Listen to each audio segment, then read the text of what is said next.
आज इस वीडियो में हम रासायनिक अभिक्रियाओं के प्रकार के बारे में पढ़ते हैं। रासायनिक अभिक्रियाएं टोटल 9 प्रकार की होती हैं।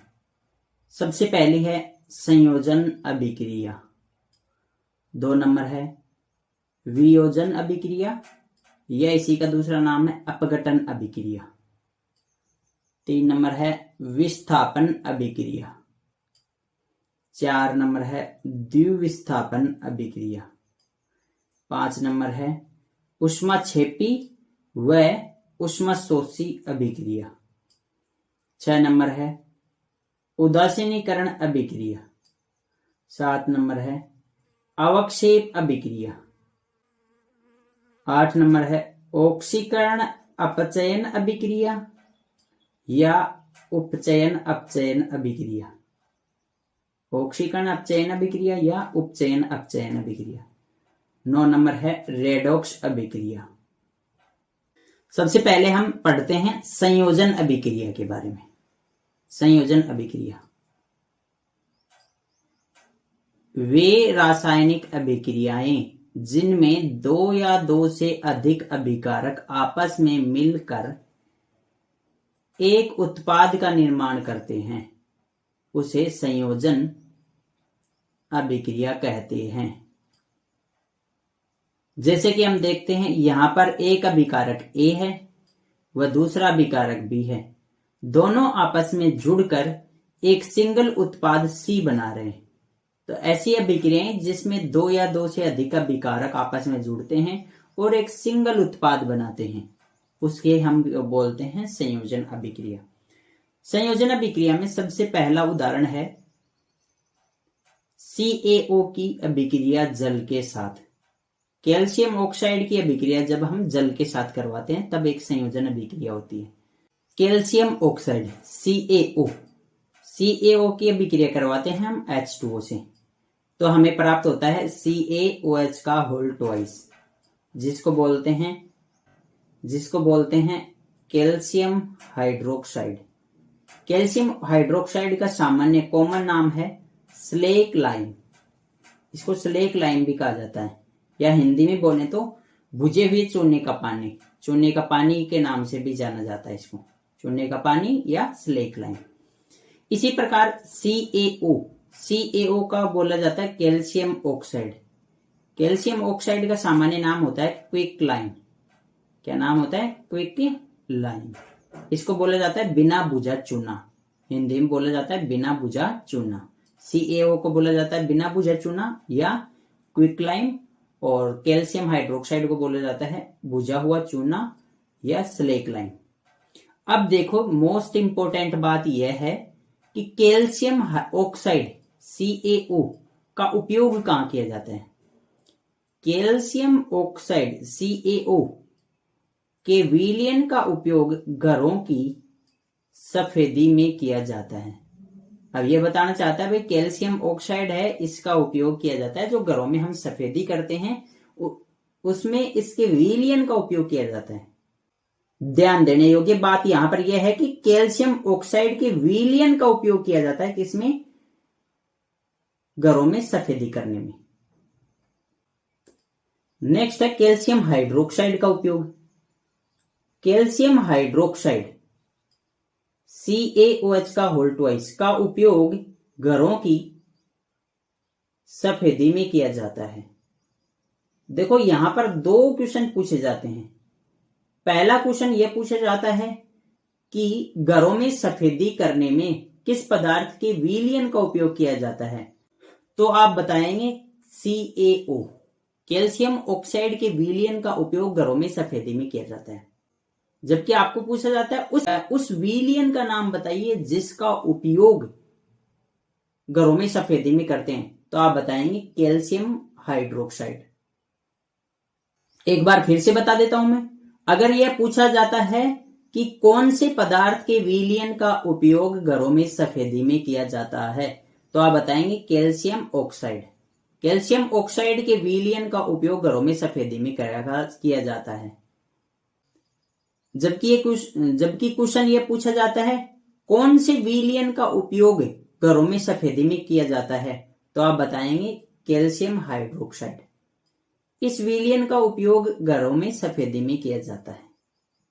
संयोजन अभिक्रिया का सेकंड एग्जाम्पल है Mg रिबन का दहन।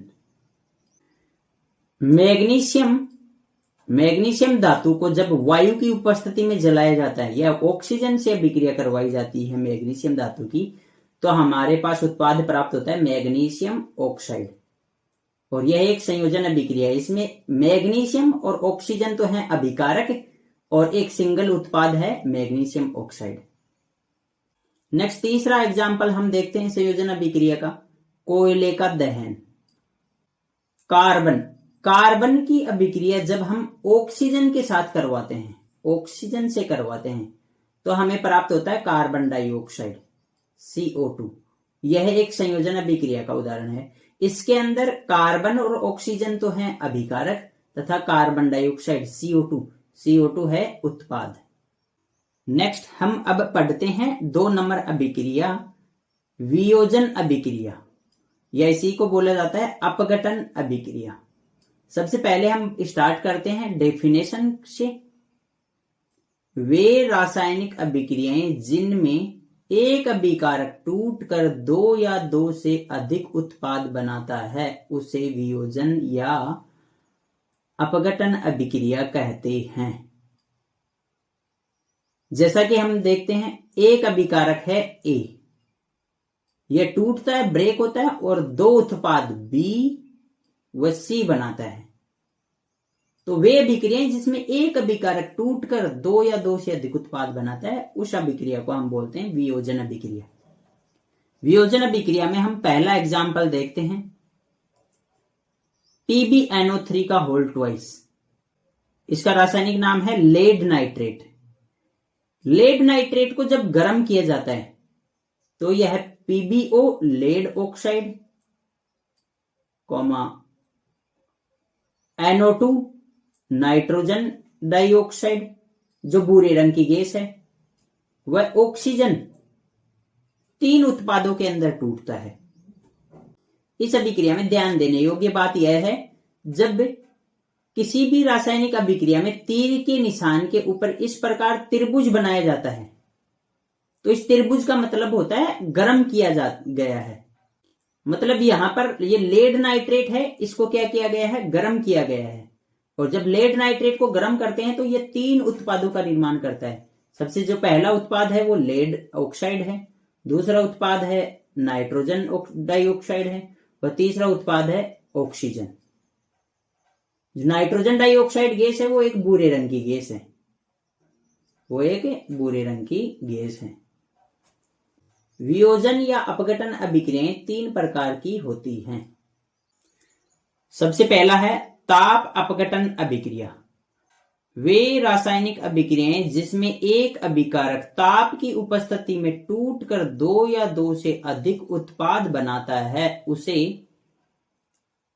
ताप वियोजन या ताप अपघटन अभिक्रिया कहते हैं। ताप अपघटन अभिक्रिया का सबसे पहला एग्जाम्पल है वही लेड नाइट्रेट, PbNO3 का होल ट्वाइस, लेड नाइट्रेट। जब लेड नाइट्रेट को गर्म किया जाता है, वो हीट दी जाती है, तो ये लेड ऑक्साइड व नाइट्रोजन डाइऑक्साइड जो भूरे रंग की गैस है वह ऑक्सीजन, 3 उत्पादों का निर्माण करता है। यहां पर ये तीर के निशान के ऊपर जो त्रिभुज का चिन्ह बनाया गया है, ये त्रिभुज ये बता रहा है कि यहां पर लेड नाइट्रेट को जब हम गर्म करते हैं तो ये 3 उत्पादों के अंदर टूटता है। नेक्स्ट एग्जांपल देखते हैं, calcium carbonate CaCO3, calcium carbonate को जब हम गर्म करते हैं, ट्राइंगल का मतलब है गर्म करना, त्रिभुज का मतलब है गर्म करना। कैल्शियम कार्बोनेट को जब हम गर्म करते हैं तो यह कैल्शियम ऑक्साइड व कार्बन डाइऑक्साइड के अंदर ब्रेक हो जाता है। तो इस अभिक्रिया के अंदर कैल्शियम कार्बोनेट एक अभिकारक 2 उत्पादों का निर्माण कर रहा है। पहला है कैल्शियम ऑक्साइड, दूसरा है कार्बन डाइऑक्साइड।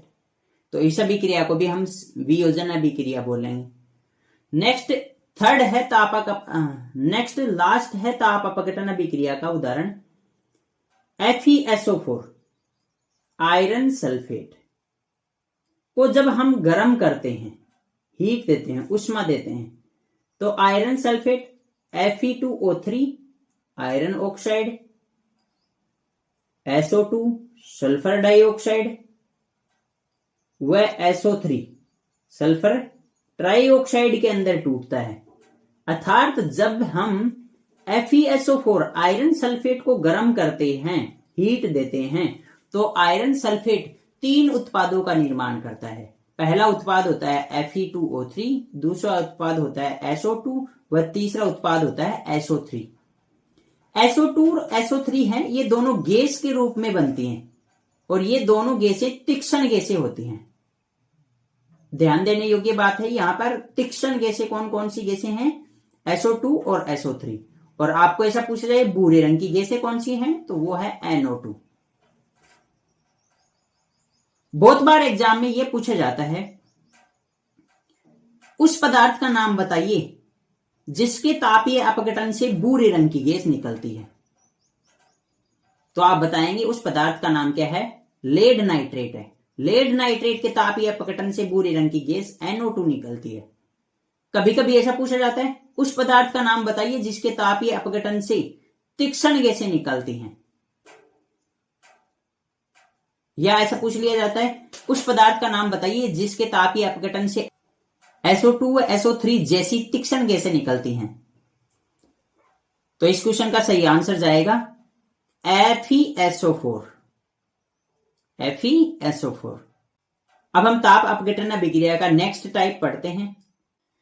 ताप अपघटन अभिक्रिया का दूसरा प्रकार है विद्युत अपघटन अभिक्रिया। विद्युत अपघटन अभिक्रिया वे रासायनिक अभिक्रियाएं जिसमें एक अभिकारक विद्युत की उपस्थिति में टूटकर 2 या 2 से अधिक उत्पाद बनाता है, उसे विद्युत वियोजन या विद्युत अपघटन अभिक्रिया कहते हैं। उदाहरण के लिए जब हम शुद्ध जल H2O का विद्युत अपघटन करवाते हैं, तो जल H2 गैस व ऑक्सीजन गैस के अंदर वियोजित हो जाता है। हमें हाइड्रोजन गैस प्राप्त होती है कैथोड के ऊपर तथा ऑक्सीजन गैस प्राप्त होती है एनोड के ऊपर। और ये दोनों गैसें 2:1 रेशियो के अंदर प्राप्त होती हैं, क्योंकि हाइड्रोजन के आगे देखो जो गुणांक लगा हुआ है वो 2 है और ऑक्सीजन के आगे जो गुणांक है वो 1 है। इसलिए इनका जो अनुपात है वो 2:1 में प्राप्त होती है हाइड्रोजन और ऑक्सीजन गैसें। जब जल का विद्युत अपघटन करवाया जाता है तो कैथोड पर हाइड्रोजन गैस प्राप्त होती है तथा एनोड पर ऑक्सीजन गैस प्राप्त होती है। हाइड्रोजन व ऑक्सीजन गैस 2:1 में प्राप्त होती हैं। अपघटन अभिक्रिया का तीसरा प्रकार है प्रकाश अपघटन अभिक्रिया। वे रासायनिक अभिक्रियाएं जिसमें एक अभिकारक प्रकाश की उपस्थिति में टूटकर 2 या 2 से अधिक उत्पाद बनाता है, उसे प्रकाश वियोजन या प्रकाश अपघटन अभिक्रिया कहते हैं। फर्स्ट उदाहरण है AgCl सिल्वर क्लोराइड को जब हम सनलाइट की उपस्थिति में रखते हैं तो सिल्वर क्लोराइड, सिल्वर और क्लोराइड क्लोरीन गैस, इन दोनों के अंदर ब्रेक होता है। तो इस अभिक्रिया के अंदर एक अभिकारक AgCl 2 उत्पादों का निर्माण कर रहा है, इसलिए इस अभिक्रिया को वियोजन अभिक्रिया कहते हैं। नेक्स्ट एग्जांपल है जब AgBr सिल्वर ब्रोमाइड को सनलाइट की उपस्थिति में रखा जाता है तो यह भी Ag सिल्वर और ब्रोमीन के अंदर टूटता है। तो यह भी एक प्रकाश वियोजन अभिक्रिया का उदाहरण है। सबसे इंपॉर्टेंट बात यह ध्यान रखें, AgBr की अभिक्रिया का उपयोग श्याम श्वेत फोटोग्राफी में किया जाता है। जो AgBr वाली अभिक्रिया है, यह अभिक्रिया है, इसका उपयोग किसमें किया जाता है? श्याम श्वेत फोटोग्राफी में। श्याम श्वेत फोटोग्राफी में AgBr का उपयोग किया जाता है। अब हम पढ़ते हैं रासायनिक अभिक्रियाओं का तीसरा प्रकार, विस्थापन अभिक्रिया। विस्थापन अभिक्रिया वे रासायनिक अभिक्रिया जिसमें एक अधिक क्रियाशील तत्व कम क्रियाशील तत्व को उसके यौगिक से विस्थापित कर देता है, उसे विस्थापन अभिक्रिया कहते हैं। उदाहरण के लिए, जब हम जिंक धातु की अभिक्रिया CuSO4 कॉपर सल्फेट के साथ करवाते हैं तो हमें उत्पाद में जिंक सल्फेट व कॉपर प्राप्त होता है। इस अभिक्रिया में जैसा कि हम देख सकते हैं, जिंक धातु अधिक क्रियाशील धातु है Cu की तुलना में, इसलिए जिंक धातु Cu को उसके लवण से बाहर निकाल देती है और लवण बना लेती है जिंक सल्फेट। तो इस प्रकार की अभिक्रिया को हम क्या बोलेंगे? विस्थापन अभिक्रिया बोलेंगे, जिसमें अधिक क्रियाशील तत्व कम क्रियाशील तत्वों को उसके लवण से प्रतिस्थापित कर देता है।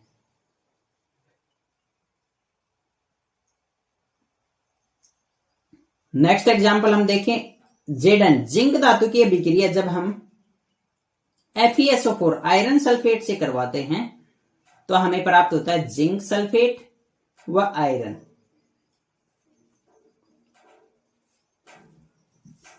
इस अभिक्रिया में जिंक अधिक क्रियाशील तत्व है तथा Fe कम क्रियाशील तत्व है, इसलिए जिंक ने Fe को उसके यौगिक से बाहर निकाल दिया।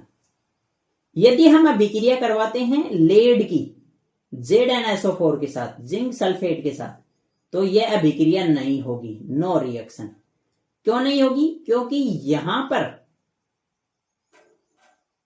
Pb की क्रियाशीलता Zn की तुलना में बहुत कम होती है। Pb Zn को ZnSO4 से बाहर नहीं निकाल पाता है।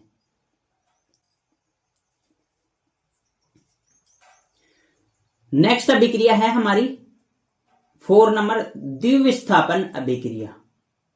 4 नंबर अभिक्रिया है द्विविस्थापन अभिक्रिया। वे रासायनिक अभिक्रिया जिसमें दो अभिकारक परमाणु आपस में आयनों का आदान प्रदान करते हैं उसे द्विविस्थापन अभिक्रिया कहते हैं। सबसे पहला उदाहरण है द्विविस्थापन अभिक्रिया का PbNO3 का होल ट्वाइस लेड नाइट्रेट की जब अभिक्रिया हम पोटेशियम आयोडाइड से करवाते हैं तो हमें लेड आयोडाइड जो येलो कलर का अवक्षेप है तथा पोटेशियम नाइट्रेट प्राप्त होता है। इस अभिक्रिया में हुआ क्या है, लेड ने अपने आयन को पोटेशियम को दे दिया और पोटेशियम ने अपना आयन लेड को दे दिया, अर्थात आयनों का अदला बदली करते हैं। दो यौगिक होते हैं वो आपस में आयनों की अदला बदली करते हैं। इस प्रकार की अभिक्रिया को हम बोलते हैं द्विविस्थापन अभिक्रिया, दोनों साइड में विस्थापन होता है। इसी प्रकार द्विविस्थापन अभिक्रिया का सेकंड उदाहरण है NaNO3 सोडियम नाइट्रेट की जब अभिक्रिया हम बेरियम क्लोराइड के साथ करवाते हैं तो हमें बेरियम सल्फेट BaSO4 जो एक श्वेत अवक्षेप है प्राप्त होता है तथा साथ में ही NaCl सोडियम क्लोराइड प्राप्त होता है। नेक्स्ट 5 नंबर अभिक्रिया है उदासीनीकरण अभिक्रिया। अम्ल व क्षार अभिक्रिया करके लवण व जल बनाते हैं। इस रासायनिक अभिक्रिया को उदासीनीकरण अभिक्रिया कहा जाता है। यह एक ऊष्माक्षेपी अभिक्रिया होती है। उदासीनीकरण अभिक्रिया हमें बताती है कि जब हम अम्ल और क्षार के बीच में अभिक्रिया करवाते हैं, अम्ल और क्षार के बीच में अभिक्रिया करवाते हैं तो हमें उत्पाद लवण व जल प्राप्त होता है और इस अभिक्रिया में थोड़ी बहुत ऊष्मा बाहर निकलती है। जैसे कि हम NaOH सोडियम हाइड्रोक्साइड जिसको कास्टिक सोडा भी बोला जाता है, की अभिक्रिया HCl हाइड्रोक्लोरिक अम्ल के साथ करवाते हैं तो हमें सोडियम क्लोराइड, जिसे साधारण नमक भी कहा जाता है, वह जल प्राप्त होता है, H2O प्राप्त होता है। नेक्स्ट 6 नंबर अभिक्रिया है ऊष्माक्षेपी व ऊष्माशोषी अभिक्रिया। ऊष्माक्षेपी व ऊष्माशोषी अभिक्रिया, इसमें सबसे पहले हम पढ़ते हैं ऊष्माक्षेपी अभिक्रिया। ऊष्माक्षेपी अभिक्रिया कहती है वे रासायनिक अभिक्रियाएं जिनमें ऊष्मा बाहर निकलती है उसे ऊष्माक्षेपी अभिक्रिया कहा जाता है। ऐसी अभिक्रियाएं जिसमें ऊष्मा बाहर निकलती है उसको हम क्या बोलेंगे? ऊष्माक्षेपी अभिक्रिया बोलेंगे। उदाहरण के लिए हम पहला एग्जाम्पल देखते हैं, कैल्शियम ऑक्साइड की अभिक्रिया जल के साथ। कैल्शियम ऑक्साइड की जब अभिक्रिया हम जल के साथ करवाते हैं तो हमें ऊष्माक्षेपी अभिक्रिया देखने को मिलती है। कैल्शियम ऑक्साइड, कैल्शियम ऑक्साइड को जब हम जल में डालते हैं तो हमें उत्पाद प्राप्त होता है CaOH का होल ट्वाइस, कैल्शियम हाइड्रोक्साइड। यह अभिक्रिया हमने संयोजन अभिक्रिया के अंदर भी लिखी थी। इस अभिक्रिया के अंदर अत्यधिक मात्रा में क्या निकलती है? हीट बाहर निकलती है, ऊष्मा बाहर निकलती है। इसलिए इस अभिक्रिया को ऊष्माक्षेपी अभिक्रिया कहते हैं। ऊष्माक्षेपी अभिक्रिया का सेकंड एग्जाम्पल है मेथेन, प्राकृतिक गैस का दहन। मेथेन को प्राकृतिक गैस बोला जाता है। जब मेथेन का दहन करवाते हैं तो इसके अंदर ऊष्मा बाहर निकलती है, इसलिए इस अभिक्रिया को ऊष्माक्षेपी अभिक्रिया कहते हैं। मेथेन CH4, मेथेन जिसे प्राकृतिक गैस भी कहा जाता है, कि अभिक्रिया जब हम ऑक्सीजन के साथ करवाते हैं तो हमें कार्बन डाइऑक्साइड CO2 व H2O जल प्राप्त होता है। इस अभिक्रिया में अत्यधिक मात्रा में क्या निकलती है? हीट बाहर निकलती है। नेक्स्ट एग्जाम्पल हम देखते हैं ग्लूकोज का ऑक्सीकरण या शोषण। ग्लूकोज का ऑक्सीकरण बोलूं या मैं बोलूं शोषण। शोषण के अंदर हम देखते हैं जो ग्लूकोज होता है C6H12O6 होता है, ग्लूकोज होता है। ग्लूकोज की अभिक्रिया ऑक्सीजन के साथ होती है, ऐसे बोल सकते हैं ग्लूकोज का ऑक्सीकरण होता है और हमें उत्पाद प्राप्त होता है कार्बन डाइऑक्साइड, जल और इसके साथ साथ हीट या ऊर्जा प्राप्त होती है। इसी ऊर्जा को हम दैनिक जीवन के कार्य संपन्न करने में लेते हैं। कोशिकाओं में ग्लूकोज के ऑक्सीकरण से ऊर्जा उत्पन्न करने की प्रक्रिया को शोषण कहते हैं। शोषण एक ऊष्माक्षेपी अभिक्रिया है। मृत सड़े गले पदार्थों का अपघटन एक ऊष्माक्षेपी अभिक्रिया है। 2 नंबर टाइप पढ़ते हैं हम ऊष्माशोषी अभिक्रिया। वे रासायनिक अभिक्रिया जिनमें ऊष्मा अवशोषित होती है उन्हें ऊष्माशोषी अभिक्रियाएं कहा जाता है। CaCO3 कैल्शियम कार्बोनेट, जिसे मार्बल भी कहा जाता है, को हम गर्म करते हैं तो यह calcium oxide CaO, calcium oxide जिसे क्विक लाइम कहा जाता है, वह CO2 कार्बन डाइऑक्साइड, 2 उत्पादों का निर्माण करता है। नेक्स्ट टाइप हम पढ़ते हैं अवक्षेप अभिक्रिया। ठोस अघुलनशील उत्पाद को अवक्षेप कहा जाता है। वे रासायनिक अभिक्रियाएं जिनमें अवक्षेप का निर्माण होता है उन्हें अवक्षेप अभिक्रिया कहते हैं। जो ठोस अघुलनशील उत्पाद होगा उसको हम क्या बोलेंगे? अवक्षेप बोलेंगे। और ऐसी अभिक्रियाएं जिनमें अवक्षेप का निर्माण होता है उसको अवक्षेप अभिक्रियाएं कहेंगे। पहला एग्जाम्पल हम देखते हैं PbNO3 का होल ट्वाइस, लेड नाइट्रेट की अभिक्रिया जब हम Ki पोटेशियम आयोडाइड के साथ करवाते हैं एक्वस सॉल्यूशन। लेड नाइट्रेट का भी एक्वस सॉल्यूशन है और पोटेशियम नाइट्रेट का भी एक्वस सॉल्यूशन है। इन दोनों की जब अभिक्रिया करवाते हैं तो हमारे पास एक ठोस उत्पाद PbI2 सॉलिड लिखा हुआ है, लेड आयोडाइड, जो येलो कलर का होता है। प्राप्त होता है और यह पात्र के पेंदे में बैठ जाता है। इसके साथ ही पोटेशियम नाइट्रेट एक्वस सॉल्यूशन प्राप्त होता है, पोटेशियम नाइट्रेट का। तो ऐसी विक्रियाएं जिनमें ठोस उत्पाद बनता है, ठोस अघुलनशील उत्पाद बनता है, उस अभिक्रिया को अवक्षेप अभिक्रिया बोलेंगे। ठोस अघुलनशील उत्पाद को अवक्षेप कहते हैं और ऐसी अभिक्रिया जिसके अंदर ठोस अघुलनशील उत्पाद के अवक्षेप का निर्माण होता है, उस अभिक्रिया को हम अवक्षेप अभिक्रिया कहते हैं। नेक्स्ट एग्जांपल देखते हैं हम NaNO3 एक्वस सॉल्यूशन है सोडियम नाइट्रेट का। इसकी अभिक्रिया जब हम aqueous solution BaCl2 barium chloride के एक्वस सॉल्यूशन के साथ करवाते हैं तो हमें एक ठोस उत्पाद BaSO4 बेरियम सल्फेट सफेद कलर का ठोस पदार्थ है प्राप्त होता है और इसी ठोस पदार्थ को हम बोलेंगे अवक्षेप, जो पात्र के पेंदे में बैठ जाएगा। और ऐसी अभिक्रियाएं जिसके अंदर अवक्षेप का निर्माण होता है, उन अभिक्रियाओं को हम अवक्षेप अभिक्रियाएं कहते हैं। नेक्स्ट हमें प्राप्त होता है सोडियम क्लोराइड का एक्वस सॉल्यूशन। अब हम पढ़ते हैं 8th नंबर रासायनिक अभिक्रिया उपचयन अपचयन अभिक्रिया, या इसी का दूसरा नाम है ऑक्सीकरण अपचयन अभिक्रिया। इसमें भी हम सबसे पहले पढ़ेंगे ऑक्सीकरण या उपचयन अभिक्रिया और इसके बाद हम पढ़ेंगे अपचयन अभिक्रिया। सबसे पहले स्टार्ट करते हैं ऑक्सीकरण या उपचयन अभिक्रिया। वे रासायनिक अभिक्रिया जिनमें अभिकारक पर ऑक्सीजन का योग होता है, मतलब ऑक्सीजन जुड़ती है या हाइड्रोजन बाहर निकलता है। अभिकारक पर ऑक्सीजन जुड़े या अभिकारक से हाइड्रोजन बाहर निकले तो उस अभिक्रिया को हम ऑक्सीकरण अभिक्रिया कहेंगे। उसे ऑक्सीकरण या उपचयन अभिक्रिया कहते हैं। जैसा कि हम यहाँ पर देखते हैं उदाहरण फर्स्ट में Mg ऑक्सीजन के साथ अभिक्रिया करता है तो MgO बनाता है।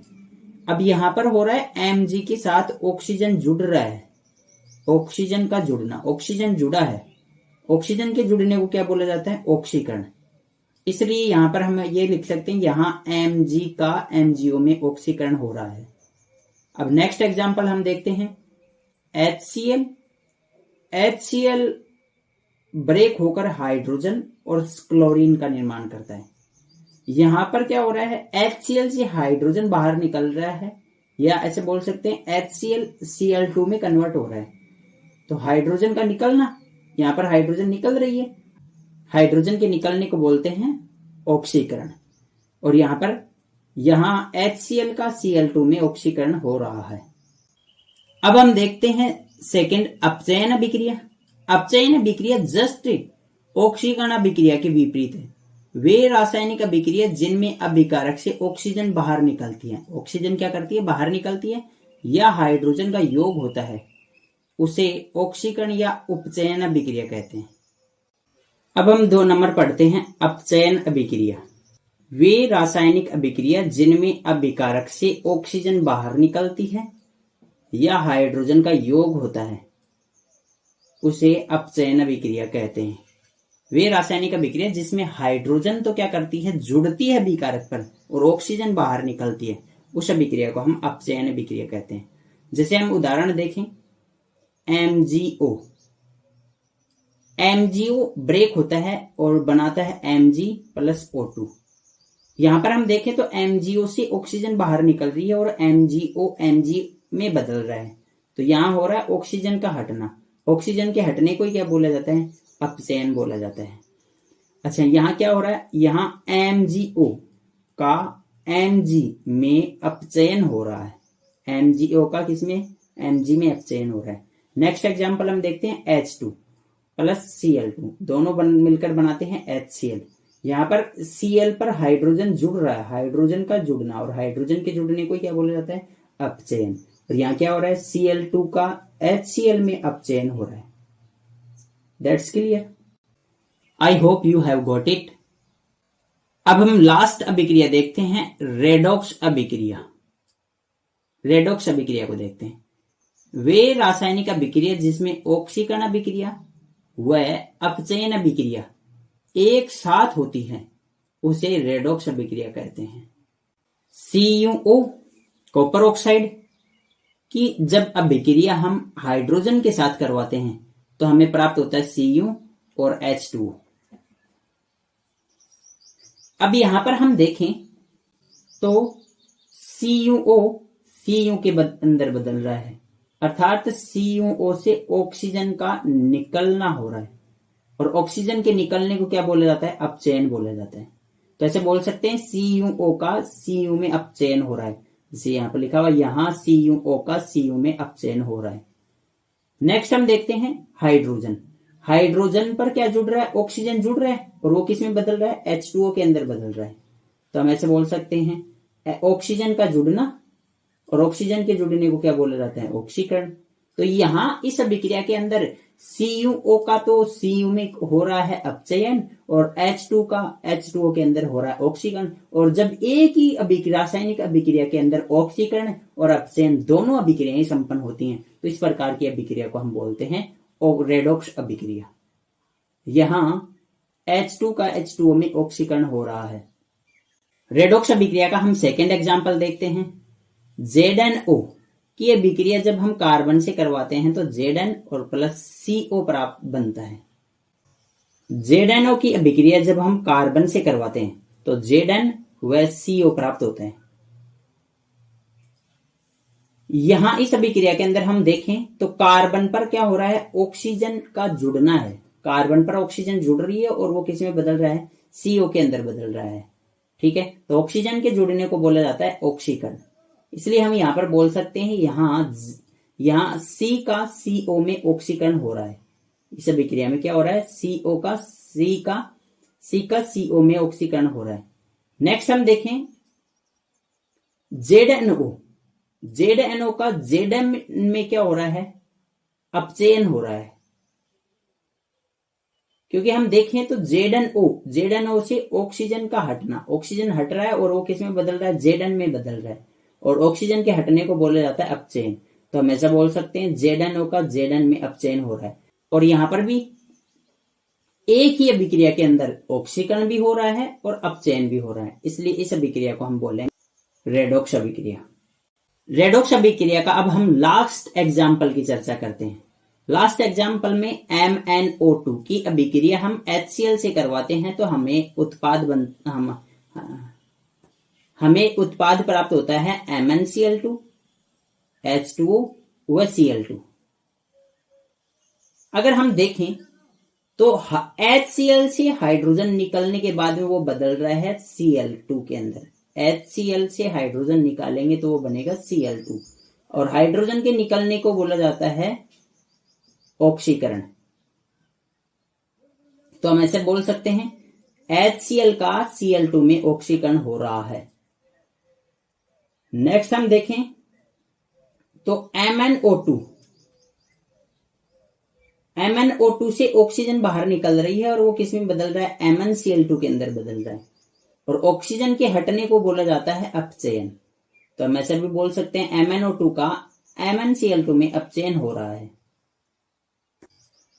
नेक्स्ट हम चर्चा करते हैं संक्षारण, कोरोजन की।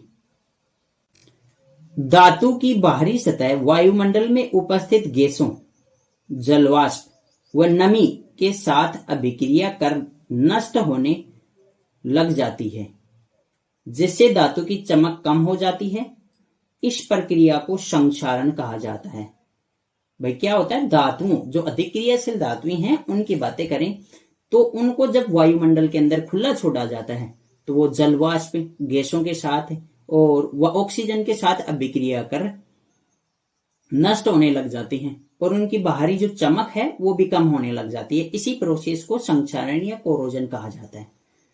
उदाहरण की बात करें हम संक्षारण के उदाहरण, पहला है लोहे पर जंग लगना, दूसरा है चांदी का काला पड़ना, तांबे पर हरे रंग की परत का चढ़ना। ये सब हमारे संक्षारण के उदाहरण हैं। नेक्स्ट हेडिंग है हमारी संक्षारण के नुकसान। संक्षारण के क्या क्या नुकसान हैं भाई? संक्षारण के कारण वाहनों के ढांचे, लोहे की रेलिंग, जहाज के पार्ट जो लोहे के बने हुए हैं की बहुत क्षति होती है, और क्षतिग्रस्त लोहे को बदलने के लिए अधिक पैसा खर्च होता है। नेक्स्ट हम एक क्वेश्चन करते हैं, निम्न अभिक्रियाओं में उपचयित तथा अपचयित पदार्थ की पहचान करिए। उपचयित का मतलब है ऑक्सीकरण और अपचयित का मतलब है अपचयन। उस पदार्थ की पहचान करनी है जिसका अपचयन हुआ है और ऑक्सीकरण हुआ है। और उत्तर में हम देखते हैं फर्स्ट। अगर हम फर्स्ट देखें तो Na की अभिक्रिया ऑक्सीजन से करवाने पर Na2O बन रहा है। इस अभिक्रिया में Na पर ऑक्सीजन जुड़ रहा है और ऑक्सीजन के जुड़ने को बोला जाता है उपचयन, उपचयित। तो देख लेते हैं, सोडियम का उपचयन या ऑक्सीकरण होता है क्योंकि इसमें ऑक्सीजन की वृद्धि हो रही है। पहली अभिक्रिया में क्या हो रहा है, सोडियम पर ऑक्सीजन जुड़ रही है, इसलिए हम क्या बोल रहे हैं, इसका क्या हो रहा है, ऑक्सीकरण हो रहा है। सेकेंड अभिक्रिया में हम देखें तो सेकेंड अभिक्रिया में CuO से ऑक्सीजन निकलने के बाद वो Cu में बदल रहा है और हाइड्रोजन पर ऑक्सीजन जुड़ने के बाद वो H2O के अंदर बदल रहा है। तो हम ऐसे बोल सकते हैं CuO का तो Cu में क्या हो रहा है, अपचयन हो रहा है और हाइड्रोजन का H2 के अंदर हो रहा है ऑक्सीकरण। कॉपर ऑक्साइड Cu में ऑक्सीजन का ह्रास हो रहा है, इसलिए यह अपचयित हुआ है, तथा हाइड्रोजन में ऑक्सीजन की वृद्धि हो रही है, इसलिए यह उपचयित हुआ है। ठीक है, नेक्स्ट हम क्वेश्चन पढ़ते हैं। लोह चूर्ण पर तनु हाइड्रोक्लोरिक अम्ल डालने से क्या होता है, सही उत्तर पर निशान लगाइए। इसका सही आंसर जाएगा ए, हाइड्रोजन गैस व आयरन क्लोराइड। धातु अम्ल के साथ अभिक्रिया करके धातु लवण और हाइड्रोजन गैस बनाते हैं, तो इसका करेक्ट आंसर जाएगा फर्स्ट। नेक्स्ट हम पढ़ते हैं संक्षारण से बचाव। संक्षारण से कैसे बचा जा सकता है। संक्षारण से बचने के 3 उपाय हैं। पहला है, संक्षारण से बचाव करने के लिए लोहे से बनी वस्तुओं पर पेंट कर दिया जाता है, जिससे लोहा सीधे ऑक्सीजन व वायु के नमी के संपर्क में नहीं आता और जंग लगने से बच जाता है। दूसरा तरीका है, कम क्रियाशील धातु की सतह पर अधिक क्रियाशील धातु की परत चढ़ा दी जाती है। तो कम क्रियाशील धातु है उसके ऊपर अधिक क्रियाशील धातु की परत चढ़ा देंगे, जैसे जिंक। धातु की सतह पर तेल या ग्रीस लगाकर उसे चिकना बना दिया जाता है, जिससे वायु व नमी धातु के सीधे संपर्क में नहीं आती है। अगला लास्ट डेफिनेशन है विकृत गंधिता, रैंसिडिटी। वसायुक्त तेलीय पदार्थों को वायु की उपस्थिति में खुला छोड़ने पर इनका ऑक्सीकरण हो जाता है, जिससे इनका स्वाद और गंध बदल जाता है। इसे विकृत गंधिता कहते हैं। जो वसायुक्त तेलीय पदार्थ हैं, इनको वायु में खुला छोड़ेंगे तो इनका ऑक्सीडेशन हो जाएगा और उनके ऑक्सीडेशन से इनका टेस्ट खराब हो जाएगा, और इसी प्रोसेस को हम बोलते हैं विकृत गंधिता। नेक्स्ट है विकृत गंधिता के बचाव। विकृत गंधिता से कैसे बचा जा सकता है। बचाव का पहला उपाय है प्रतिऑक्सीकारक का उपयोग करके। भाई जो भी तेलीय या वसीय पदार्थ हैं उनके अंदर हम प्रतिऑक्सीकारक पदार्थ मिला दें, जिससे उस फूड पदार्थ का, उस भोज्य पदार्थ का ऑक्सीकरण नहीं होगा, और ऑक्सीकरण नहीं होगा तो उसका स्वाद और टेस्ट नहीं बदलेगा। दूसरा है खाद्य पदार्थों की वायुरोधी पैकिंग करके या वायु रहित पैकिंग कर देंगे, जिससे उनका ऑक्सीकरण नहीं होगा, ऑक्सीकरण नहीं होगा तो उनका स्वाद नहीं बदलेगा। नेक्स्ट है खाद्य पदार्थों को फ्रीज में रखकर, खाद्य पदार्थ हैं उनको फ्रीज में रखेंगे, जिससे कम टेम्परेचर पर और इनका ऑक्सीकरण संभव नहीं है और ऑक्सीकरण नहीं होगा तो उनका स्वाद नहीं बदलेगा। लास्ट है खाद्य पदार्थों को अक्रिय गैस नाइट्रोजन के कंटेनर में रखकर। ऐसा चिप्स में किया जाता है। चिप्स के पैकेट को ऑक्सीकरण से बचाने के लिए चिप्स के पैकेट के अंदर नाइट्रोजन गैस भर दी जाती है। नाइट्रोजन गैस एक अक्रिय गैस है जो भोज्य पदार्थ के साथ रिएक्शन नहीं करती, जबकि ऑक्सीजन गैस है वो जल्दी सी रिएक्ट कर जाती है भोज्य पदार्थों के साथ, जिससे इनका ऑक्सीडेशन हो जाता है, जबकि नाइट्रोजन ऑक्सीडेशन नहीं करती है। इसलिए हम नाइट्रोजन के कंटेनर के अंदर भरकर उनको विकृत गंधिता से बचा सकते हैं। चैप्टर का लास्ट क्वेश्चन है एक भूरे रंग का चमकदार तत्व X को वायु की उपस्थिति में गर्म करने पर वह काले रंग का हो जाता है। इस तत्व X एवं उस काले रंग के यौगिक का नाम बताइए। आंसर पढ़ते हैं हम। भूरे रंग का तत्व X कॉपर है, जिस पर कॉपर ऑक्साइड की काली परत चढ़ जाती है। कॉपर को गर्म करने पर निम्नलिखित समीकरण प्राप्त होती है। Cu को जब हम वायु की उपस्थिति में गर्म करते हैं, Cu एक भूरे रंग का तत्व है, इसको वायु की उपस्थिति में गर्म करेंगे तो उसके ऊपर कॉपर ऑक्साइड की परत चढ़ जाएगी और कॉपर ऑक्साइड का रंग होता है ब्लैक कलर का।